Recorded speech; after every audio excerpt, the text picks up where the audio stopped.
Today we're going to build the AIMA Big Sur Sport, okay?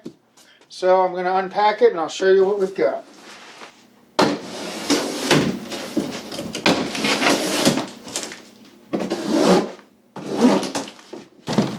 Just to see that now, my machine will grip it a little better.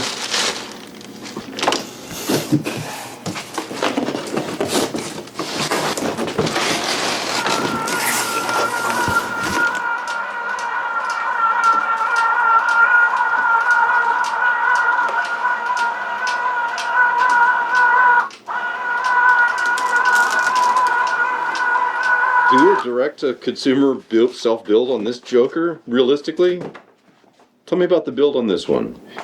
If you were going to build it yourself at home, I think you would need some kind of bike hand type lift just to clamp it by the seat and lift up your frame, and that would hold it in place, but it's kind of a heavy bike. I almost recommend letting a shop build it because I think they charge about $175, $200.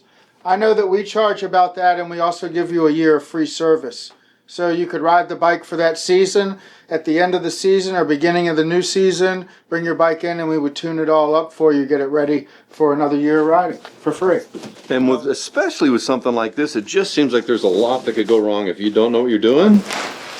Well, not only that, if you don't have the ability to put it in a stand like I do now, you can't float the front wheels and back wheel. It'll be hard for you to adjust the shifting, and it's going to be hard for you to adjust the brake unless you can get it up off the ground. That's what will make it hard for you. The rest of it is actually fairly easy to build. Anybody can build a bike. It's adjusting it, making it right. That's where I try to give everybody some value for their money when they get a bike built here. I try to make it as safe and as high performance as I can. And then I turn around and do it again the next year for them, all for free. Just to give them that extra value for buying a bike from us. We're going to remove the front wheel and fender and just set it aside for now as part of the unpacking. And I just use the box as a giant trash can. There's a lot of packing on these bikes. And it's usually the same, tape and foam. Some companies I see are going to more cardboard and paper so it can all be recycled. That's the way I expect bikes to go in the future, recyclable packing. That would be good for everybody. Especially with e-bikes, it seems. Yeah, there are a lot of packing, and they're very popular. So if we can have recyclable packaging, that would be great. I think Aventon is the only one I see doing it on a regular basis right now, but I think everybody will follow. As synthetics get more expensive. Now, in terms of, they pack this up at the factory, they send it out here to us. Do they do a pretty good job? Like, how often do things show up broken or need to be replaced? What does that look like? Usually the bikes look pretty good. They're packed very well these days. I see if a company has problems with a bike, they'll change the way they pack it to try to avoid damage to their bikes. Usually it's mishandling from the carrier.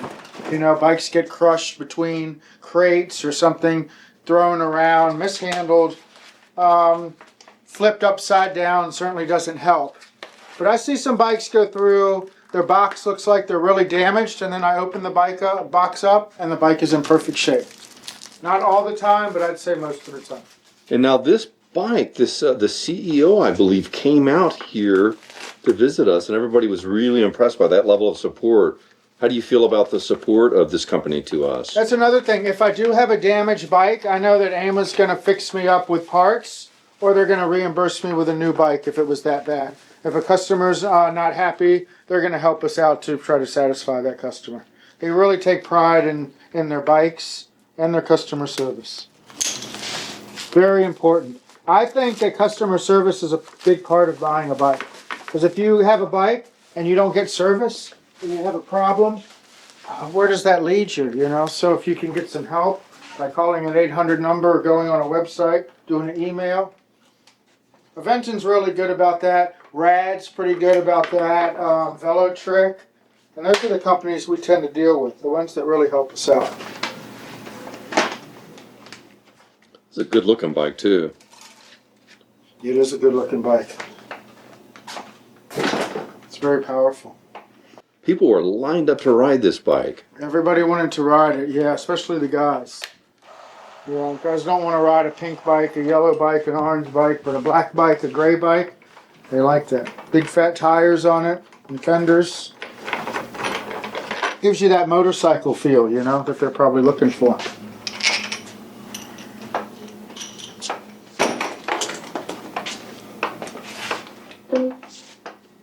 So that was basically us just unpacking the bike. As it sits now is how you'll have it.